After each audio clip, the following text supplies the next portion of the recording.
Hi friends, welcome to accurate learning. સાચું શીખીએ, સાચી રીતે શીખીએ. આજનો આપણો ટોપિક છે ધોરણ 6 સેમ 1 વિષય સામાજિક વિજ્ઞાન સ્વાધ્યાય પોથી પ્રકરણ 4 ભારતની પ્રારંભિક રાજ્ય વ્યવસ્થાનું સંપૂર્ણ સોલ્યુશન સરળ ભાષા અને સુંદર અક્ષરોમાં. Let's begin. પ્રકરણ 4 ભારતની પ્રારંભિક રાજ્ય વ્યવસ્થા. પ્રશ્ન પહેલો. નીચે દરેક પ્રશ્નના ઉત્તર માટે આપેલા વિકલ્પોમાંથી સાચો વિકલ્પ શોધી તેનો ક્રમ અક્ષર પ્રશ્નની સામેના ચોરસ ખાનામાં લખો. પ્રશ્ન પહેલો. મહાજનપદ કેટલા હતા? સી 16. મહાજનપદો કયા કાળમાં હતા? સી અનુવૈદિક. નીચેના રાજ્યોમાંથી કયું રાજ્ય ગણરાજ્ય કહેવાતું હતું? ડી વૈશાલી. જનપદોમાં કેટલા પ્રકારની રાજ્ય વ્યવસ્થા સ્થાપિત હતી? બી 2. ભારતમાં રાજકીય વ્યવસ્થાની માહિતી કયા ગ્રંથમાંથી મળતી નથી? સી ભગવદ્ ગીતામાંથી. વૈદિક કાળમાં રાજ્ય વ્યવસ્થાનું સ્વરૂપ કેવું હતું?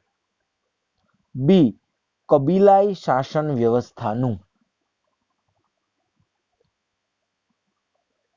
જનપદ શબ્દ કયા અર્થમાં વપરાતો હતો? એ રાજ્યના. પાલી ભાષામાં લખાયેલા કયા ગ્રંથ અનુસાર અનુવૈદિક કાળમાં 16 જેટલા મહાજનપદો હતા? ડી અંગુત્તર નિકાય. મલ્લ મહાજનપદની રાજધાની કઈ હતી? સી કુશીનારા. શ્રાવસ્તી કયા મહાજનપદની રાજધાની હતી? સી કોસલ. દિલ્હી અને મેરઠ આસપાસનો પ્રદેશ કયા મહાજનપદનો રાજ્ય વિસ્તાર હતો? ડી કુરુનો. વિરાટનગર કયા મહાજનપદની રાજધાની હતી? બી મત્સ્યની. રાજાશાહી રાજન વ્યવસ્થામાં કોને પ્રમુખ ગણવામાં આવતો? ડી રાજાને. નીચેના પૈકી કયું રાજ્ય રાજાશાહી રાજન વ્યવસ્થા ધરાવતું હતું? એ મગધ. નીચેના પૈકી કયું રાજ્ય ગણરાજ્ય કહેવાતું હતું? સી વૈશાલી. 16 જેટલા મહાજનપદોમાં કયું રાજ્ય સૌથી વધુ શક્તિશાળી હતું? બી મગધ. હર્યક વંશની સ્થાપના કોણે કરી હતી? ડી બિંબિસારે. કોના સમયમાં પાટલીપુત્ર એટલે કે પટના મગધની રાજધાની બની હતી? બી અજાતશત્રુના.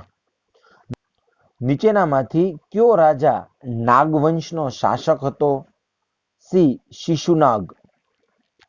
ભારતમાં સૌ પ્રથમ સામ્રાજ્યનું નિર્માણ કોણે કર્યું હતું? બી મહાપદ્મનંદે.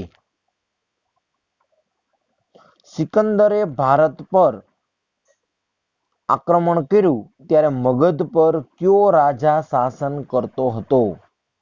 ડી ધનનંદ. ગણરાજ્ય રાજ્ય વ્યવસ્થામાં પ્રત્યેક સભ્યને કયો દરજ્જો આપવામાં આવતો હતો? એ રાજાનો. વજ્જી સંઘ ગણરાજ્યનું મુખ્ય સ્થાન કયું હતું? ડી વૈશાલી. ગણરાજ્યમાં રાજ્યની બધી સત્તા કોની પાસે રહેતી? સી સભ્યો પાસે.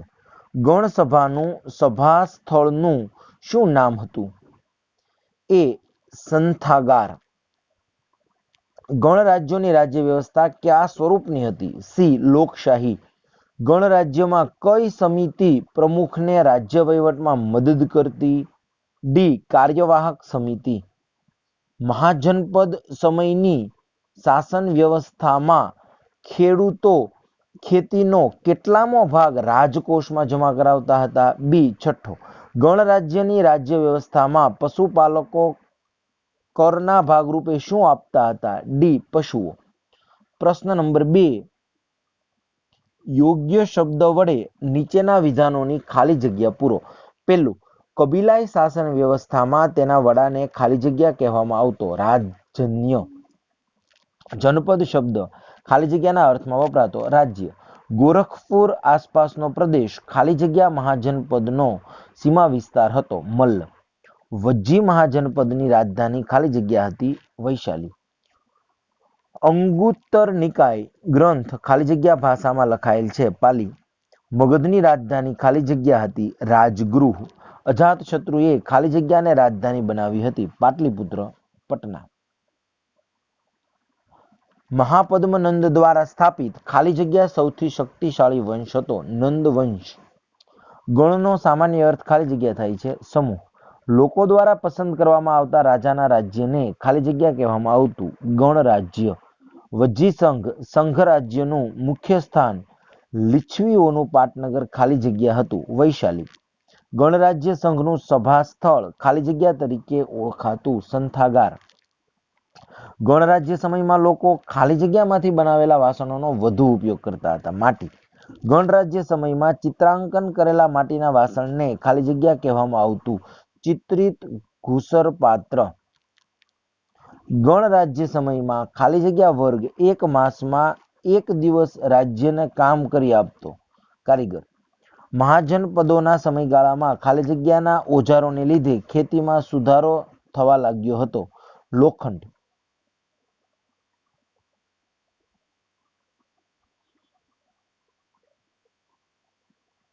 પ્રશ્ન નંબર 3. નીચેના વિધાનોમાંથી ખરા વિધાનો સામે ખરાની અને ખોટા વિધાનો સામે ખોટાની નિશાની કરો. જનપદનો અર્થ માણસને આપવામાં આવતું પદ એવો થાય છે ખોટું. ઈસવીસન પૂર્વે 6ઠ્ઠી સદીની આસપાસ ભારતમાં 20 જેટલા મહાજનપદો જોવા મળે છે ખોટું. ચંપા અંગ મહાજનપદની રાજધાનીનું સ્થળ હતું સાચું. ગાંધાર મહાજનપદની રાજધાની લાજપુર હતી ખોટું. બુદ્ધના સમયમાં મગધ રાજ્ય શક્તિશાળી મહાજનપદ બન્યું હતું સાચું. બિંબિસાર અને અજાતશત્રુ અવંતીના મહાન રાજાઓ હતા ખોટું. શિશુનાગ જૈન ધર્મ સાથે સંકળાયેલ હતો ખોટું. મગધમાં હર્યક વંશ બાદ નાગવંશ સત્તા પર આવ્યો હતો સાચું. બિંબિસારના પુત્રનું નામ અજાતશત્રુ હતું સાચું. ગણરાજ્ય એટલે લોકો દ્વારા પ્રત્યક્ષ કે પરોક્ષ રીતે ચૂંટાયેલા વડા દ્વારા શાસિત રાજ્ય સાચું. એક કરતા વધારે સભ્યોની સંખ્યાની મદદથી ચાલતા રાજ્યને ગણરાજ્ય કહી શકાય સાચું. ગણરાજ્યોએ ઊભો કરેલ સંઘ મહાસંઘ તરીકે ઓળખાયો હતો ખોટું. ગણરાજ્યની સભામાં સભ્ય તરીકે માત્ર વૃદ્ધોની જ પસંદગી થતી ખોટું. ગણરાજ્યના સમયમાં લોકો સાદા ઘરોમાં રહેતા હતા સાચું. ગણસભામાં બધા જ કામકાજ બહુમતીથી પસાર કરવામાં આવતા સાચું. ગણરાજ્ય સમયમાં પશુપાલકો કરના ભાગરૂપે અનાજ આપતા હતા ખોટું. પ્રશ્ન નંબર 4. બંધ બેસતા જોડકા જોડો. ઉત્તરના ખાનામાં વિભાગ બ નો ક્રમાંક લખો. વિભાગ અ એમાં રાજ્યો આપેલા છે. વિભાગ બ એમાં રાજધાનીઓ આપેલી છે. પહેલું છે મગધ, ત્રીજું રાજગૃહ ગાંધાર, ચોથું તક્ષશિલા વત્સ, પેલું કૌશાંબી અવંતી, બીજું ઉજ્જયિની. હવે બીજા જોડકામાં વિભાગ અ માં પ્રજાનું નામ આપેલું છે. વિભાગ બ માં ગણરાજ્યના નામ આપેલા છે. પહેલું લીંછવી, પાંચમું વૈશાલી, બીજું શાક્ય, તો ચોથું કપિલવસ્તુ, ત્રીજું વિદેહ, તો પહેલું મિથિલા અને ચોથું મલ્લ. એની સામે આવશે ત્રીજું કુશીનારા. હવે આપણે ત્રીજું જોડકું જોઈએ. એમાં વિભાગ અ માં મહાજનપદ આપેલા છે અને વિભાગ બ માં આપણને એનું વર્તમાન સ્થાન એટલે અત્યારે તે શું છે તે આપેલું છે. પેલું વત્સ, એની સામે આવશે ચોથું અલ્હાબાદ આસપાસનો પ્રદેશ ઉત્તર પ્રદેશ. બીજું અવંતી, એની સામે આવશે પહેલું માળવાનો પ્રદેશ. ત્રીજું મત્સ્ય, એની સામે આવશે પાંચમું જયપુર રાજસ્થાન પાસેનો પ્રદેશ. અને ચોથું કંબોજ, એની સામે આવશે ત્રીજું નૈઋત્ય કાશ્મીર આસપાસનો પ્રદેશ. પ્રશ્ન નંબર 5, નીચેના પ્રશ્નોના ઉત્તર 1-2 વાક્યોમાં લખો. પહેલું, વૈદિક કાળમાં કઈ રાજકીય સંસ્થાઓ અસ્તિત્વમાં હતી? વૈદિક કાળમાં સભા અને સમિતિ નામની રાજકીય સંસ્થાઓ અસ્તિત્વમાં હતી. બીજું, પ્રારંભિક રાજ્ય વ્યવસ્થામાં સમુદાય બીજા કયા નામે ઓળખવામાં આવતો? પ્રારંભિક રાજ્ય વ્યવસ્થામાં સમુદાય વિષ નામથી ઓળખવામાં આવતો. ભારતમાં પ્રારંભિક રાજ્યોની સ્થાપના કયા વિસ્તારમાં ક્યારે થઈ હતી? ભારતમાં પ્રારંભિક રાજ્યોની સ્થાપના ઈસવીસન પૂર્વે 1000ની આસપાસ પંજાબ અને ગંગા નદીના વિસ્તારમાં થઈ હતી. જનપદ એ કેવા પ્રકારની રાજ્ય વ્યવસ્થા હતી? જનપદ એ ઋગ્વેદકાલીન કબીલાઈ સમાજથી બહુ વિશિષ્ટ રીતે વિકાસ પામેલી રાજ્ય વ્યવસ્થા હતી. મહાજનપદોમાં કયા 2 પ્રકારની શાસન વ્યવસ્થા હતી? મહાજનપદોમાં આ 2 પ્રકારની શાસન વ્યવસ્થા હતી. પહેલું, રાજાશાહી અને બીજું લોકશાહી.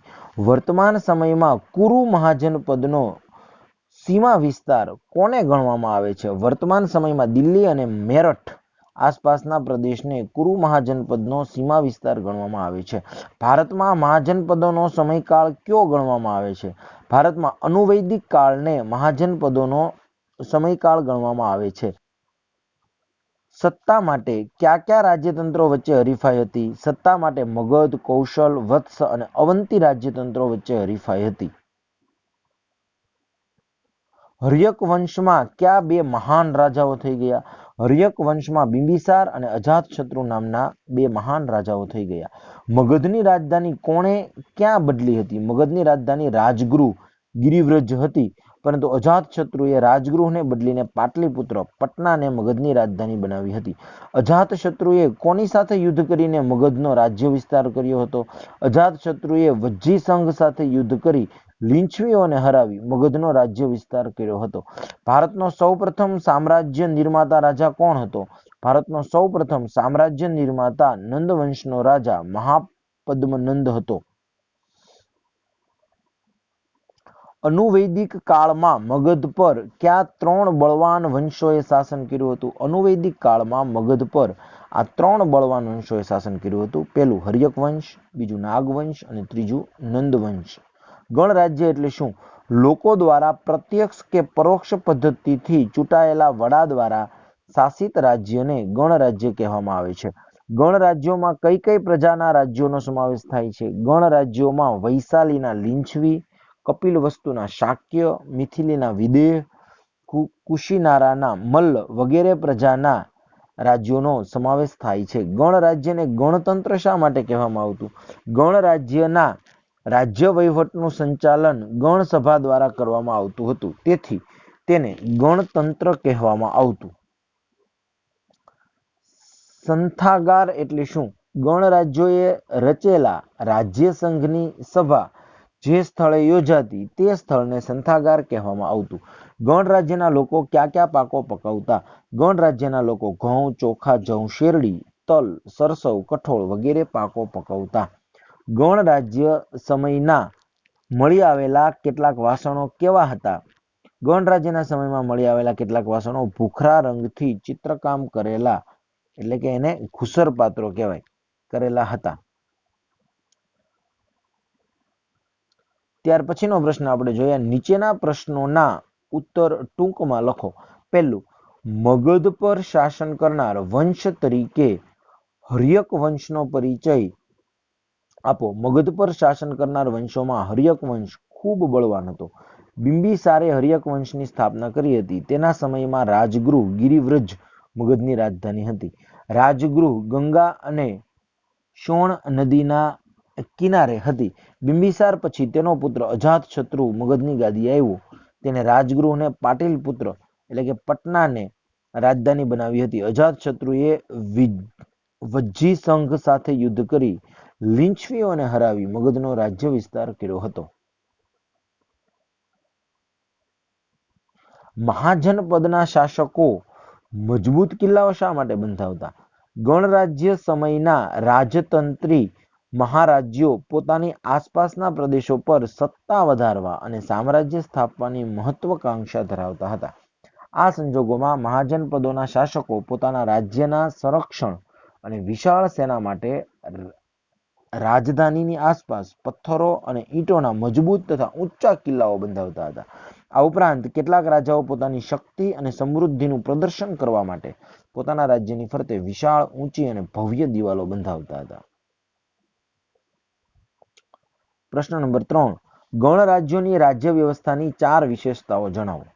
ગણ રાજ્યની શાસન વ્યવસ્થાની વિશેષતાઓ આ મુજબ છે. પહેલું, ગણ રાજ્યનો વહીવટ સભા કરતી, વહીવટની બધી સત્તા સભાના સભ્યો ભોગવતા. બીજું, સભાના સભ્યો તરીકે વૃદ્ધો અને યુવાનોને પસંદ કરવામાં આવતા. અને ત્રીજું, ગણ રાજ્યમાં દરેક સભ્ય રાજા ગણાતો.